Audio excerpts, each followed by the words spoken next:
Hello everyone, welcome to the FEI YouTube channel. My name is Han from Han Equestrian and today I'm in somewhat unfamiliar dressage territory, as you can probably see behind me. Now I shouldn't go too far because I have evented in the past, so I'm not completely unfamiliar with the dressage world, but I'm definitely not on this level. But I think we can all agree whether you have evented or done straight dressage or have just done a dressage test at some point in your life, you've probably gotten back a score that you thought, oh, that was less than ideal, that wasn't what I was aiming for. Well guys, meet AllyONeill. She is going to be our dressage guru for today. Ally is going to be taking us through what judges really want to see, and she's also going to be giving us 5 tips to instantly improve our dressage scores. Now Ally isn't just a dressage judge, she is also a coach and an FEI dressage rider herself.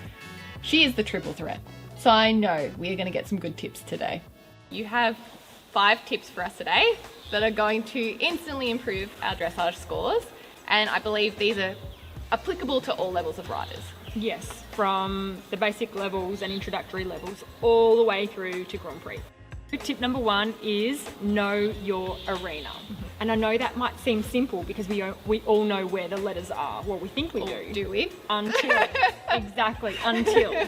So being familiar with your arena, which as we know is constant, it does not change. If you know where you are, no matter where you are, it just gives you a little bit more foresight as to how much space you have to ride in preparation for the next movement, where your next movement will begin and end. And if you're at home and you haven't got the benefit of having a 60 by 20 arena, what would you suggest? You can step one out and use cones. Get out the measuring tape. Yeah, measuring tape and get some cones.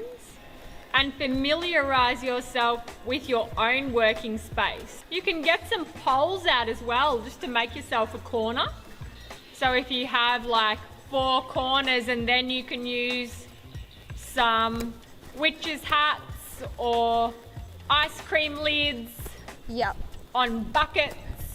I like to challenge myself where I'll close my eyes, open my eyes, find a letter and try and recall a letter behind me, because that's the level of detail that we kind of need to have, and that's how familiar I think we can be when we're thinking about knowing the arena. You want to know every corner, you want to know how much space you've got from one letter to the next. And that's kind of an interesting point, because I think some people at home might be thinking, I know where the letters are, but I wonder if they can do what you just said, because I couldn't. No, I couldn't for a long time either, but I just probably realised the relevance of it. If you've got that as just this core knowledge in the back of your head, you can actually focus more on the actual test. You're not thinking, okay, when's this letter coming up, or getting distracted trying to think. Yeah, exactly. Going, oh wait, what am I doing What's next? Sort of next? thing. Yeah. Probably all just flows a lot better as well. Yeah, it does. And it's something that anyone can learn. Yeah, you don't 100%. have to have no excuses. Yeah, it's not a lot of detail involved. It's one of those things that you can familiarise yourself with.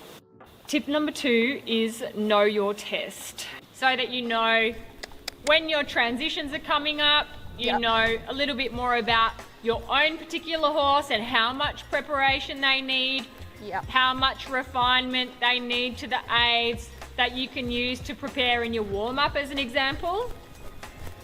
So I think sometimes people can rush their way through learning a test and maybe forget to slow down and be a little bit more in the moment for each movement. Yes, not just trying to get it done.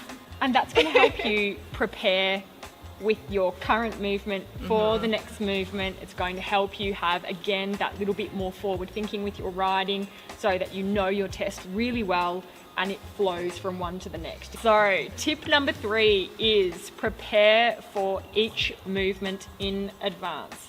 The reason I say this is because sometimes in a test I will see, let's say for example, the rider is on the right rein and needs to make a turn right at B, turn left at E. And it's a at B, and then they've overshot the line, and then they've wasted 2 movements in what they could have been better prepared for. So usually I'm sort of, as a rider, I'm preparing back in that short side. I need to make a turn right at B. I'm riding that whole 28 metres. Getting prepared for our preparing turn. for a beautiful line, flow, prepare, beautiful line, flow. And as a judge, when you see that executed that way, Yeah. magical. Love. It's magical. Yes, 100%. And that's when you can give the highest scores, when it gives the appearance that the rider has thought out, prepared, executed, and continues. Yeah, It's, that's what you want again, to see. flow and Flow. That's really, what we're talking a Yeah. lot about today, is to achieve that flowing feeling and look. And it's in the your same in test. transitions as well. So instead of being like, oh, canter, 3, 2, 1, canter, delivered on the marker, flowing and easy. And do you think that's also knowing your horse a bit too, because some of them are very light, sensitive and very touchy to go, Absolutely. versus some of them can be a little bit switched off. Wakey, wakey, friends. So it could be a 5, 4, 3, 2, 1 or a... For sure. 2, 1. Or I'd still probably do the 3. Yep. But I'd be like, 1, 2, 3. Yeah. Or 3, 2, canter. You can whisper your aids. You can still count them down, but you might need whispered aids instead of 3, 2, 1, go. So it's, I guess, about the tone of your aids. A comment that I use fairly frequently is that slow to start Yep. or slow to respond. The horse doesn't respond really promptly and immediately. You don't actually get the opportunity to show the range that you're potentially capable of to get a higher mark if you're slow to respond directly at the marker. 3, 2, 1, and walk. And that one wasn't as smooth. Yep. Yeah, you can do several on a circle. You can do Yep. 2 or 3 on a circle line, where you actually just practice the transition, and the transition itself will get him softer and softer. Ah, like that. Now he's starting to chew the bit a little bit. 2. That was a better one That was better. than the one before. And even your walk to trot transitions, where you make sure that he's a little bit softer and walking with more activity before you ask for the trot. So you want a little bit more walk in that walk first. Yep, that was better. Actually, that was a lot better. That felt better.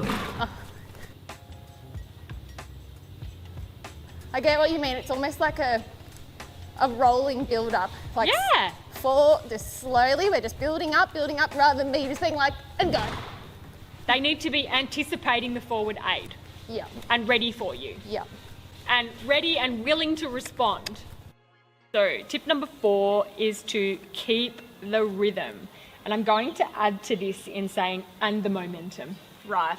Sometimes what I notice, especially when there are lateral movements involved, the momentum gets slower. Yeah. So I feel like sometimes the rider rides the trot that the horse offers instead of remembering. Guilty. Definitely.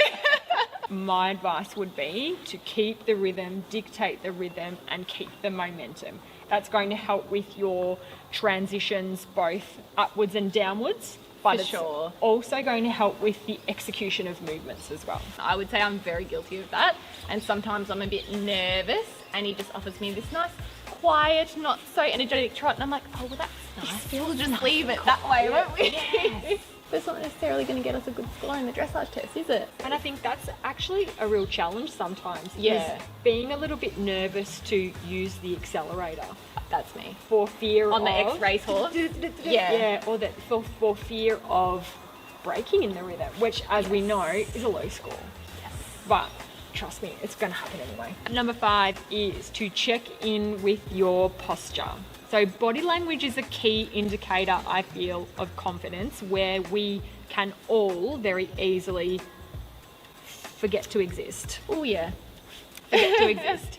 And sometimes practicing that posture and that body language at home, when you go, okay, I'm ready to write a test. A little bit like you're on show. Yep. It kind of gives you a little bit more sense of pride, of presentation. Yeah. It gives the appearance of confidence. It also helps you with the delivery of your aids in a more confident way. You feel like you can stand up very tall through your chest and upper body, lower your shoulders, draw your shoulders back so you can engage your core, and let your seat move with him into the walk, that was actually already better. As soon as you stand more upright, then your seat is more engaged, your core is more engaged, and then your legs become a little bit more effective. Something that riders forget is to sort of be proud. Sit up tall, carry your hands, and it really does change the whole picture for the better. So do you have any sort of little like tips on how to, if you're just feeling a bit tense and a bit nervous on the day of your competition, what are we doing? Are we like shaking it out? I totally do. My favourite thing to do is I roll my shoulders and you bring them up to your ears, back, and then down. And then lift your chin. I literally just heard like a ligament in my back go. That's how tense my feels so shoulders good were. though. It felt nice. I was like, oh.